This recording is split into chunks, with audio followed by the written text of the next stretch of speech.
Have a listen to this. Have a listen to this. Now, that kind of talk this week dragged Australia's share market to a two-year low. There are, of course, complex reasons for that. He was the big spender. The big spender. Doing the grocery shopping could take a huge chunk out of the family budget. And that's finance. Hello and welcome to Comedian versus Economist. We demystify the world of money and help you get a handle on the bigger picture. My name's Adam and we're joined as always by my little older brother and real-life economist, Thomas. Hi, Thomas. Yeah, g'day, Adam. How are you? Good, thanks. How do I? As always, big show coming up today. Lots of conversation starters now that you're possibly back out there and socialising if you're in New South Wales. Ooh. So, if you're out and about, you don't want to seem like all you did during lockdown was just binge Money Heist on Netflix or something, with subtitles, of course, because you're cultured like that, and then hope that you understand finance now. So instead of relying on what you learned during that show, maybe you might have something out of this show to talk about. Bit of other news, while we were still bleary-eyed and a bit stressed out from camping with the kids, we actually recorded an episode, a bit of a different episode for us, an episode all about affirmation. So it's a bit of a departure from what you'd normally get in our regular feed, but rather than release it as part of the regular feed, we thought we'd chuck it out there as a bonus episode. So keep an eye out for that later on this week. I think Friday it comes out. We'd love to hear what you think if you like that kind of thing. Thomas does a lot of research and reading and exploration, Thomas, of different ideas and success theories. So yeah, I'm very, very well read in the space. Way better read than I need to be. So have a listen to that. Let us know what you think if you like it. But don't worry at all, because we will, of course, keep delivering the half-baked topical analysis you know and love each and every week. Speaking of which, Thomas, coming up on the show, we've got another crisis on our hands. This time it's an energy crisis, and I'm not talking about the time Byron Bay ran out of chakra crystals. It's a real energy crisis. While we're away, New South Wales got a new Premier, so we'll take a look at the new one and see if we can work out what happened to the old one. We're going to find out what the Panama Papers are all about, and if it takes off like the Panama hat trend, then we could be in trouble. There's a new big player in the buy now, pay later space, and it's a bit of a milestone because it is now officially easier to track who isn't offering buy now, pay later rather than who is. So stay tuned for that. But first, Thomas, we called it on the show a couple of weeks ago. There was much macro-prudentialing coming out of CBA, with CBA announcing they were raising the floor rate. Well, Dad's home and he's told the rest of the kids to do the same. Thomas, what's going on? Yeah, so APRA last week announced that they were wanting all the banks to increase their buffer. So there's if you're getting a mortgage at 4.5%, they assess you at something like 7.5% with that buffer to sort of protect you from interest rates rising or you getting into financial trouble. So that's what you get assessed at. And the buffer was 2.5%, and they've now bumped it up to 3%. Right. And this is pretty similar to what Matt Common was talking about when we flagged that a few weeks ago. So CBA unilaterally raised their floor rate, trying to get ahead of the curve. And we said at the time, we think this was the banks flagging to APRA and Crew that this was their preferred measure of macroprudential. I think CBA knew it was coming, and they wanted to sort of set the tone and say this is what we would prefer. And APRA's obliged. They've gone, yep, all right, we'll do that. Bump it up 2.5% to 3%. So yeah, right. That's where it lands. APRA reckons it reduce the borrowing capacity by about 5% of the average borrower. And so the big banks didn't follow CBA's lead, but now they all have to, effectively. So every bank in Australia, is that right? Yeah, that's right. Yeah, it moved quite quickly. So it went through the RBA, started talking about it, the Council of Financial Regulators started talking about it, then APRA came out very quickly. So it was a bit of a surprise move in that sense. It happened, it went from rumour to fact very quickly. Yeah, but that's where we landed. The interesting thing about it is if it does knock 5% off the borrowing capacity, if that sort of broadly translates to price growth, most of the major banks were forecasting price growth of 5 to 7% in 2022. So we're looking at like 20+% this year. That's slowing right down next year to 5 to 7%. And you knock 5% off that, then you're getting close to sort of zero. And I think that's probably APRA's probably pretty happy with that. It's a reasonably tentative kind of macroprudential measure. It's not too big on the stick. Is this it? Or, like, is this just the start, or is it? So the last time they got a little burnt, I think last time they brought in macroprudentials back in 2017, it was a bit heavy. It had a bigger impact than I think they probably expected it to. So Sydney fell 15%, so Melbourne fell 14%, peak to trough. So it was a little bit like, whoopsies. I wasn't really trying to do that. So I think they're just going slow and steady now. They'll just test the waters, up the buffer, and then see how the market reacts. Right. Awesome. All right. Thomas, you gave me 2 words today. You said, I want to talk about the Panama Papers. I've got no idea what's going on. Yeah, the Panama Papers. It's another leak. It's a string in the P leak. So we had the Paradise Papers, then we had the... Did you say the P leaks? Right. Yeah. So we had the Paradise Papers, the Panama Papers, and now it's the Pandora Papers. Basically, what's happened is somebody or some organisation has hacked into a law firm's. So with the Panama Papers, they hacked into Mossack Fonseca, who's a legal firm operating out of Panama that helped rich people hide their money and stash it away in places where the taxman couldn't get it. Right. And so someone's hacked these. So with the Panama Papers, they hacked Mossack Fonseca and then released it all to the public, so people get an idea of who's dodging tax and who's doing dodgy things with their money. Did they find Trump's tax? Well, yeah. See, this is papers. No. Well, this is the thing, right? So it gets hacked. So someone hacks it. It then gets released to the International Consortium of Investigative Journalists, the ICIJ. Right. Guess where they're based? Panama. No, good guess, but Washington. Right. Should have primed you a bit on this one. You really should have given me more to go on than the 2 words you gave me. Right, okay. Right, they're in Washington. They're in Washington. Right. So whoever hacks it leaks it to the ICIJ, this journalist group. The journalist group then leaks it to, they've got 150 global media partners. These are almost exclusively large mainstream media players. So in Australia, it's Nine Entertainment, the AFR, Guardian, and the ABC. And so they release it to them. The ICIJ only releases a very small portion of what they get access to. The media partners themselves, in turn, only release a very small portion of it. So we know, for example, that 400 Australians have been named in the papers. Right. But the media has only identified 2 for us. Is this like a ransomware model where they're just sort of proving that they have it and then they're going to start asking for bidders? Do you know what I mean? No. Where they go like, hey, we're just proving that we have this data now. We've got all these papers. Here's a little sample just to wet your whistle. If you want more, maybe transfer some Bitcoin to this address. I don't know that that's the case. Like with the Panama Papers, they came out in 2016. We had the initial flush of data that came out of it, which was about 1% apparently, right. And then nothing since. It's been locked up since then, and we've heard nothing more about it. Right. And it's kind of interesting for who's not there. So there's no US billionaires, there's no US companies. The big 4 accounting firms, which is famous for managing billionaire money, they're never named. The big blue chip tax avoiders in the corporate world, they're not named either. And the ICIJ, for a independent org that leaks sensitive data, is never hassled. Lives in Washington very happily. It never gets raided. Right. So you can compare that with WikiLeaks, which had the evidence of US war crimes and then just leaked it and made it publicly available. They were going to assassinate Julian Assange. Allegedly. They're playing a different game, and maybe that's smart. Maybe they realise where the realities that they live in, and if you're going to just start naming Donald Trump, you're probably going to end up dead. But that's what, yeah. So maybe that's what they've done. So Michael West is an independent journal in Australia. He's done a really interesting story on it, and the question here. He's also Batman. Is he? As Adam West.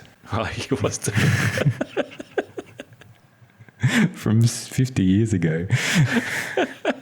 Still relevant. He's on Family Guy. Oh, yeah, that's true. Yeah. So he's asking the question: why do we never hear about the Americans? Why do we only hear about a handful of Australians? And the interesting thing about, so the Panama Papers was a hack of a single law firm, whatever they were called.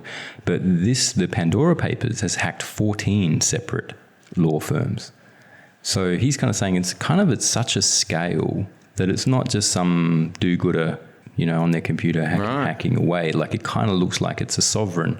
And the question he asks is this the US trying to trash the reputation of non-US tax havens like Panama and the British Virgin Islands, trash the reputation of small-scale accounting firms in order to drive rich people to the US, like I think he's saying Rupert Murdoch's based in Delaware and that's a notorious tax haven, or drive them to the big four accounting firms because we never hear about the Americans so what's going on here? Why do we never hear about it? So I think that's an interesting question to ask.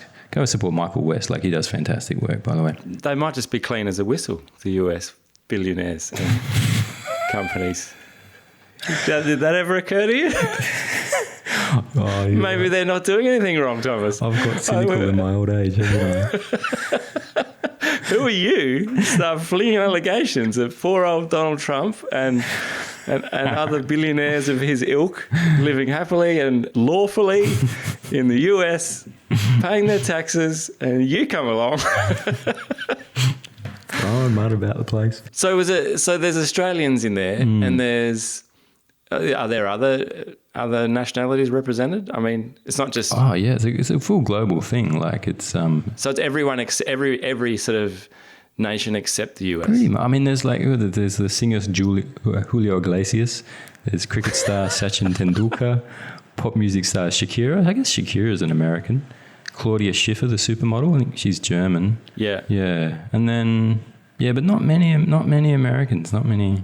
Yeah, there's it's probably they would have sprinkled a few token Americans in there probably. Yeah, Tony Blair, the former Prime Minister of Britain, he got named, so that's maybe something. But that's kind of about it. There's a PM of the Czech Republic, President of the Ukraine, 3 heads of state from Latin America. Sounds like a hell of a party list. Yeah, oh yeah. All right, cool. Well, surely more to come from the Pandora Papers, that's for sure. Thomas, there's a global energy crisis apparently. What's causing it? Yeah, high energy prices, not enough energy.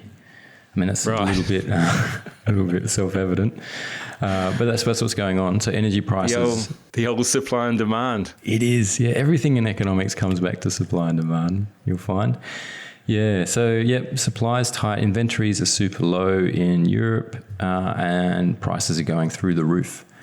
So saying gas storage sites in the EU and the UK are just under 76% full compared with a 10-year average of almost 90%. So that's well down. But if it could get worse. So if we get an average winter, so we're coming into the European winter. So this is why it's getting to a bit of a panic station, because if the winter's really cold, then energy prices will really spike. So saying if we get an average winter, storage sites will be reduced to just 19% capacity by spring, the lowest level for a decade. But if we see a heavy winter, like a cold winter, similar to 2017, 2018, then storage will be completely exhausted by spring, which will lead to rationing and a bit of then it'll get real. Yeah, there's a bit to this story. Like it's kind of. I think largely it's a COVID disruption. So if you look at the chart of inventories, and I'll share this to our Instagram account if that's still going gangbusters. At CVE Podcast, sure is, up over 500 followers now. Oh, nice. Or followers, are they called followers? I don't know. Friends? Friends is an old term, isn't it? I like to think of them as friends anyway. Yeah. If you follow us on Instagram, welcome, friend. Yeah. But that showed that inventories spiked in 2020 as the COVID sort of story launched and the economy shut down. And so a lot of gas contracts were cancelled or they weren't renewed.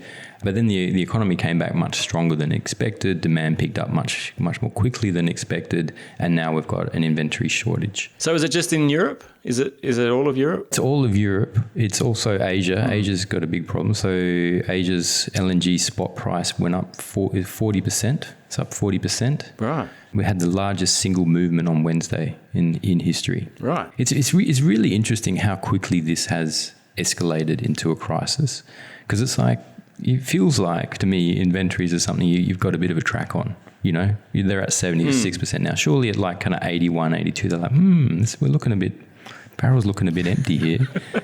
Just someone left the heater on Yeah. overnight. And they're like, who left the massive global heater on? Yeah, so it's a big problem everywhere except Russia. Russia is swimming in gas. They're doing fine. Is that all the gas pipelines run through Russia or something, don't they? Or from Russia. Isn't it? From Russia. Yeah. So they're he's laughing then, Putin and co. He is. Well, there's the dimension to this. And not to say that he caused the crisis, but output out of Russia has fallen. It's well below its 5-year average. So there's a lot less coal and gas coming out of Russia. But he's sort of says he's open to the idea of sending more. But it's sort of tied in with this. There's the Nord Stream pipeline, which runs directly from Russia to Germany. Which isn't online yet. It's still being negotiated with between Russia and Germany. And at the moment, the pipeline goes through the Ukraine to the rest of Europe, and the Russian-Ukrainian relationship's pretty strained. So Putin's keen to get this Nord Stream pipeline up, and seems to be letting the Europeans sweat, not like holding back the gas in order to get them to sort of fast track the Nord Stream pipeline. Is sort of what people are saying. Well, they wish they were sweating. Yeah. Let them shiver. What do people do in the cold? I've got no idea. Right. Yeah, it's a bit of a political intrigue behind the crisis as well. Okay. So Europe's screwed. Asia's screwed. China's in trouble. Yeah. China's in trouble. Are we okay? Yeah, we're doing fine so far. I mean, we produce gas. And we're coming into summer. We're coming into summer as well, which helps. Yeah. Although it does cost a lot to run my aircon, Thomas. Yeah. That's true. Yeah, I mean, I think we're still, thanks to the visionary leadership of the Morrison government, we're still miles behind in the transition away from coal. So, yeah, we're sweet, apparently. Great job, Scotty. Yeah, Nailed it. Well played. Nailed it again. Yeah. I mean, and it's classic. So they're out saying it's solar and wind's fault. And it is true that wind in the UK has been down. It has been unusually unwindy in recent weeks. So they're trying to pin it on wind, but it's still Of course they are. Yeah, it's still the case at 86%. Well, someone calculated. Said blow, damn it, blow. Yeah, but so 80% of any production still coming from fossil fuels. Someone's calculated that 86% of the recent increase in energy costs in the UK comes from fossil fuels, not from gas or wind. Yeah, gas is still three times more expensive than wind and twice as expensive as solar. So right, that argument doesn't seem to carry any water. So coal is king at the moment then. Yeah, well, good time to be a coal exporter, such as ourselves. We're crushing it. Yeah, but because it's everywhere. Like because it's in China and Asia, like that's the world's production center. So if energy prices start spiking there, then that starts pushing all through the supply chain. And so the real question here is so it's kind of it looks like a temporary thing. Like it does seem that there's enough gas and coal and sort of energy fuels in the system. They're just not making their way to where they need to be. Right. And so that seems to be, the market is sort of sorting that out. And so it doesn't seem like it's a permanent shock, but it has the ability, temporary shocks can become permanent once they've been around for long enough. So like you can imagine in countries like France where there's a strong union movement or relatively strong union movement, if energy prices spike and you've got tight labour markets because everyone's rebounding out of COVID, then that can fuel wage demands. And then once you get that sort of once wages come into the cycle, then you can start to see sustained inflation. So I think it's an outside risk, but we could be looking back at this in 12 months as the trigger for increases in interest rates. Wow. That's the reaction I was looking for. Really? Boom, Oh, yeah. truth bombs. Yeah, that's good. Yeah. I mean, I can't quite see how that links up with interest rates. Well, inflation. Yeah. So if it becomes permanent inflation, so at the moment the central banks are saying, there is inflation, but it's temporary, so we're not going to raise rates to try and fight it. Okay. But then it could become permanent. So then Yeah, then that was the link I was missing. Right. Yeah. Yeah. It could also just be seasonal, right? Like when winter's going to finish and everyone go, oh, that was cold. Yeah. No, typically, I mean, it is always funny. The economy does this. It throws up crises. But then because there's so many agents involved and there's so many ways to adjust that more often than not, we just adjust through it. So people will consume less energy on other things. And that's kind of the miracle of the price system, is that it gives a very clear signal about where resources need to go. And you sort of fumble through these crises. Because this is what the sixth crisis this year or something. Oh, there's a crisis every week. Like what happened? Like the US debt ceiling thing. Everyone was like, oh, this could be the end. And then Biden came out and went, you know what we're going to do? We're just going to delay it a bit longer. We're going to postpone it. Yeah. It's like, what? Was that an option? Why didn't we do that? Why are we talking like it's the end of the world? And you could just postpone it for like a few months or whatever. Like, it's not possible. It's just the media. Like the media obviously loves a crisis, right? Yeah. I mean, gas prices have gone up fivefold. So I think that's crisis territory for sure. But we're more resilient to crises than we used to be, I think is probably the takeaway. All right, nice one.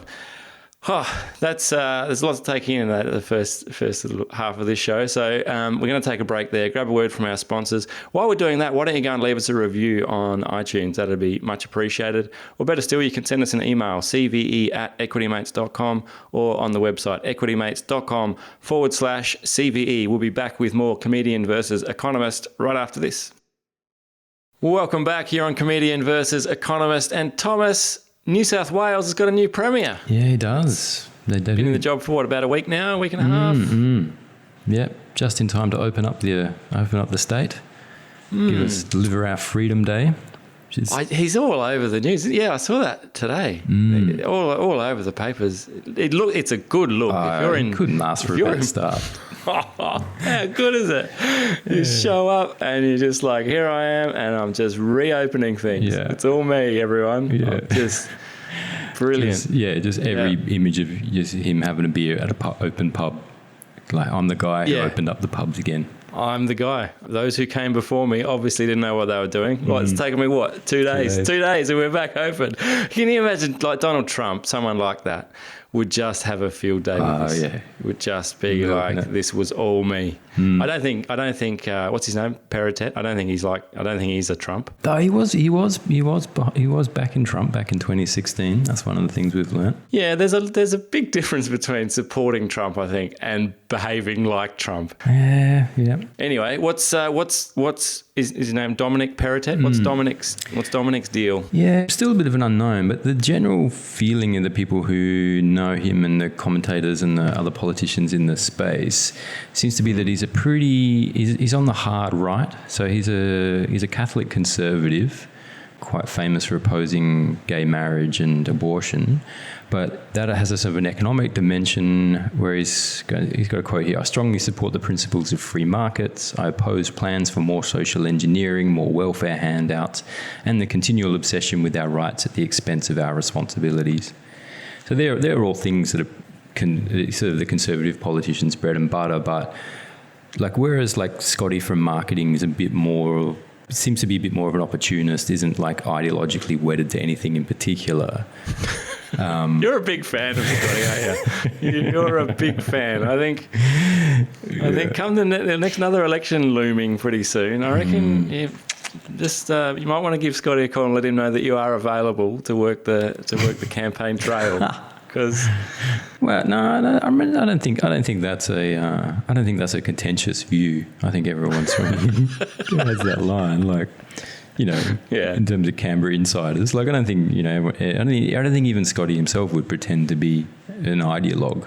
Whereas the consensus seems to be that Peritet he's fully into neoliberal sort of economics, right? And is much more economically conservative than Berejiklian.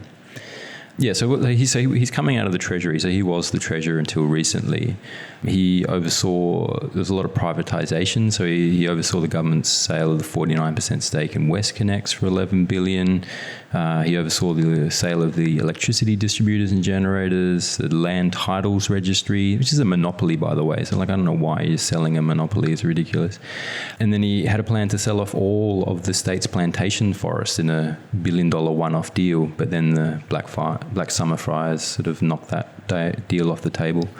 So he's sort of seems to be very pro-privatisation, pushes that very hard. He also, one of the criticisms, or Eastlake says he's turned the New South Wales government into a hedge fund.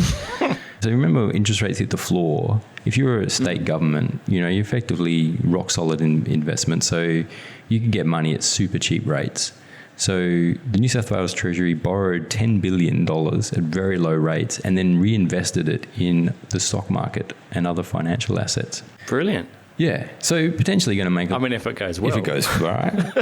Yeah, if it goes well. I'm not sure that's what I want my Premier doing. But... Yeah. But then I want him telling me that he did it after he nailed it, though, because then I'll be like, oh, yeah, you did. Nice.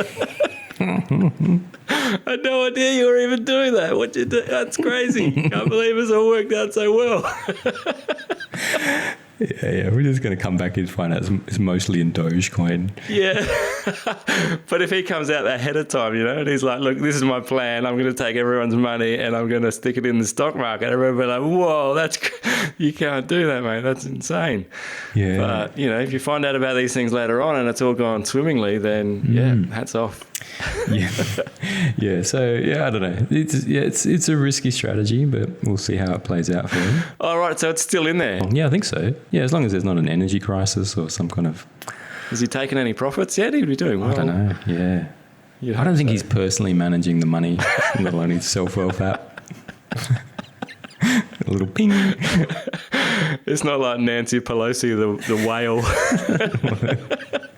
The whale of Wall Street. Oh, yeah. I wonder if I could copy trade him. That'd be great. Copy trade? Yeah, well, there you go. Can you copy trade the New South Wales government? I'm sure someone's managing the money for them. Yeah. But so there's that. There's sort of that on the Conservative side. The other thing, though, is he does seem to be intellectually committed to it, which... he's a conviction politician, which is great if you like their policies and terrible if you don't. All right. And so he's commissioned a report into ending stamp duties on property sales and then replacing them with a broad-based land tax. Yeah, and so Saul Estlake makes the point that pretty much every economist in the country thinks this is a good idea, and every inquiry into the tax system has recommended it, but no one has ever had the cojones, as in Estlake's words, to take it to the public, because property is just such a touchy topic that no one wants to talk about it. So so far we don't know. He's commissioned a report and he's talked in support of it, but it'll be interesting to see if he delivers on that one. It'll be another interesting one. Makes sense to get rid of stamp duty. Yeah. We don't even use stamps anymore. That's right.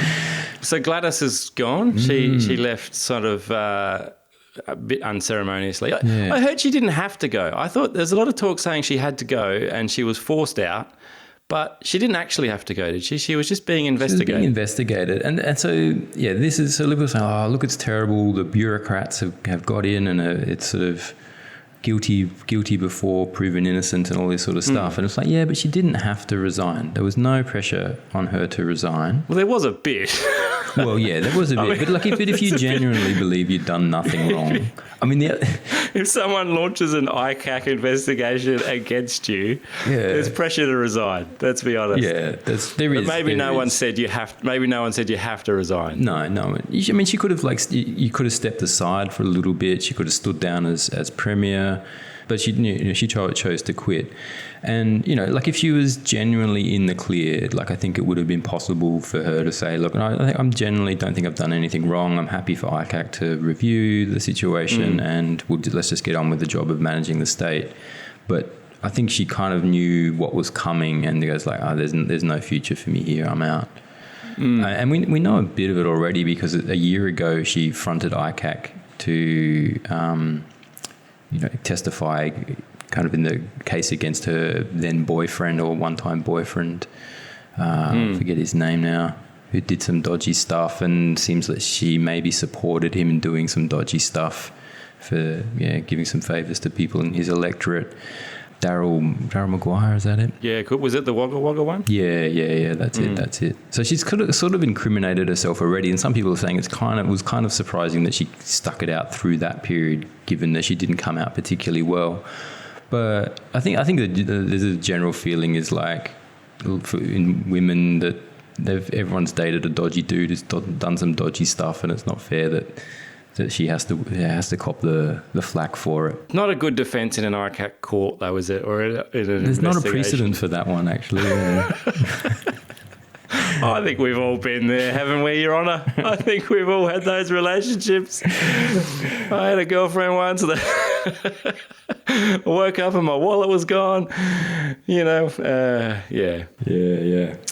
the other thing is that Morrison and crew, the public sentiment has been more pity for Gladys Berejiklian than anger, and maybe because they don't know what she knows in this story, but generally they're like there's bit of sadness. People are leaving flowers outside Parliament, right? And so Morrison's come out and saying, well, this is why we haven't followed New South Wales' lead with a federal ICAC. So there's no federal body that investigates corruption. Oh. Yeah, and Morrison... So ICAC, for anyone that doesn't maybe isn't familiar with the term, Independent Commission Against Corruption. Yeah, that's right. That's what ICAC stands for. Yeah. So there's no federal Independent Commission Against Corruption. No. Huh. Yeah, so Morrison promised one 3 years ago, but just hasn't delivered on it, mostly because there's just continuing string of scandals coming out, which you don't want to be sort of arming the guns against that. Yeah, dillied and dallied on introducing that, even though like cases like this prove it's very necessary. But there was a draft plan for some commission, I forget the exact name now, but a much weaker version. And the Centre for Public Integrity, which is an independent think tank of legal heavyweights, said it would be the weakest integrity commission in the country if it got up. Yeah. So Morrison's definitely not in a rush to get that going, and kind of use this to get talking points on why we shouldn't have a federal ICAC. Yeah. I remember talking to a taxi driver in Cambodia, and he was like, we've got an anti-corruption squad and it's the most corrupt organisation. It's like the most corrupt part of the government is the anti-corruption whatever it was, team or whatever, because like he's saying it's just rife within Cambodia. But I'm sure that's not to single them out, I'm sure there's problems all over the world, but I guess it's hard for anything to have that true independence, I suppose. I mean, we've got a strong rule of law, a strong civil society. I think Australia can make it work. It's definitely better than nothing. I think we can say that. Yeah. All right. Well, before we go, it's been a chock-a-block episode. I did just want to touch on a new player in the buy now, pay later market, Thomas. ANZ entered the market this week. What's going on there? Yeah, radical steps for ANZ. Yeah, jumping into buy now, pay later. New foray for them into the credit provision services. Not something the bank has done before.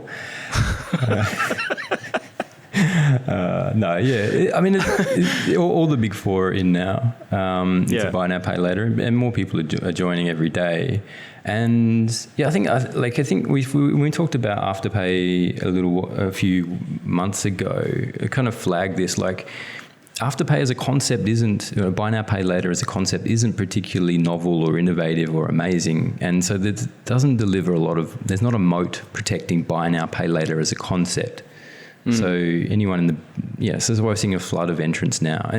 And this is kind of thing of it seems to be a lot of businesses trying to carve out regulatory loopholes to operate in. So you think of like Amazon, is it Flex, the delivery service? We're not a trucking company because we don't allow our delivery drivers to drive minivans. They've all got to drive sedans.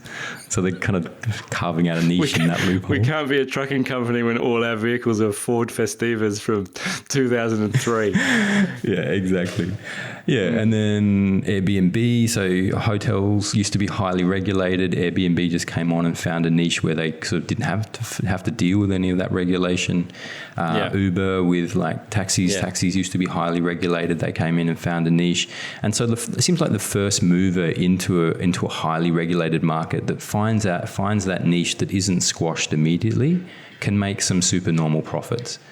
And it feels to me that that's what Afterpay did, is effectively it's credit. It's offering credit. It's saying like you pay a little bit now and then you pay a little bit more later on. We'll cover the rest. Like you're giving the customer credit, and credit provision is highly regulated. And the banks have been, there's APRA. There's a whole body to monitoring the bank's behaviour. And so Buy Now Pay Later carved out this niche where the banks weren't allowed to tread, and then created a profitable business. But now that they've broken that seal, the banks are like, well, okay, if we're allowed to do that, that's a pretty simple concept for easy payments. Sure, okay, we're in there too. Yeah, so they're coming in as well. Well, ANZ, I heard they've teamed up with Visa. So New kid on the block. like that's formidable. Yeah. Yeah, so like you start getting into some pretty massive players, like Yeah, that's right. and you look at Afterpay, and that's the big one of the new breed. But there's so where have all these other ones come from then? Like the what is it, Zip and Hum, and there's tons of other new sort of startup buy now pay laters on the market now. I mean, you could almost white label the business, couldn't you? Like it's not particularly complex business. You're just raising capital and providing people with credit. Like you're not even checking credit scores or doing anything like that, right? Like I don't know. Because I don't know. Label it. It feels like now the big boys are here. Like it's going to be tough for all these little startups to stay around. I reckon. And there's also like a composition effect. Like you see it like they talk about this with electric vehicles and the EV market. Like yes, it's a growth industry. Yes, it's going to be massive, but there is no projection of growth that means that every company in the EV sector is worth what it's worth. So the market tends to take punts on, whatever EV company rising to the top and not being one of the ones that gets killed. And I think the same thing's going to happen in Buy Now Pay Later. It's not big enough for everyone to survive. And not everyone's going to make it work. And so I think we're coming into a period of probably a bit of consolidation, a bit of rationing. In the EV market, at least, like if you look at Tesla, a lot of people say Tesla's like a software company. They're not a car company. So they are building electric vehicles, but they're building like essentially, like an operating system for a car and subscription services and all that stuff that goes in the car. Whereas this is really pretty basic kind of.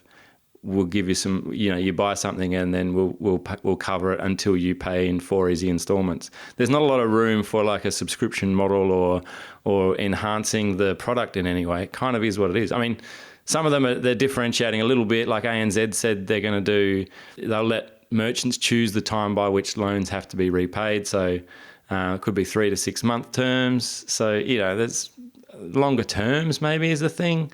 But I don't know. I was at the pub the other night, and you can so you scan the QR code on the table to place your order, and you do like your order online. But because you're now ordering online for your meals at the pub, you can pay with PayPal. So I could pay with PayPal. So I did that just because I could, and then I could pay in 4 installments. So I literally paid for my schnitzel. I'm still paying for it now.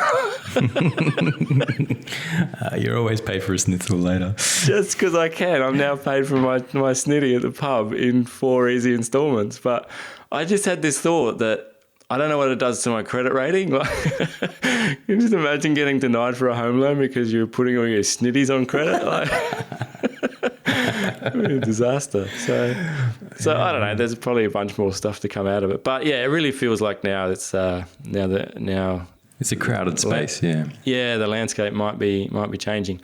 All right, we better wrap it up there. Thank you for your insight once again, Thomas, as always. Thank you. Don't forget, you can check out all of the great podcasts across Equity Mates Media. Get Started Investing, Equity Mates Investing Podcast, You're in Good Company, Talk Money to Me.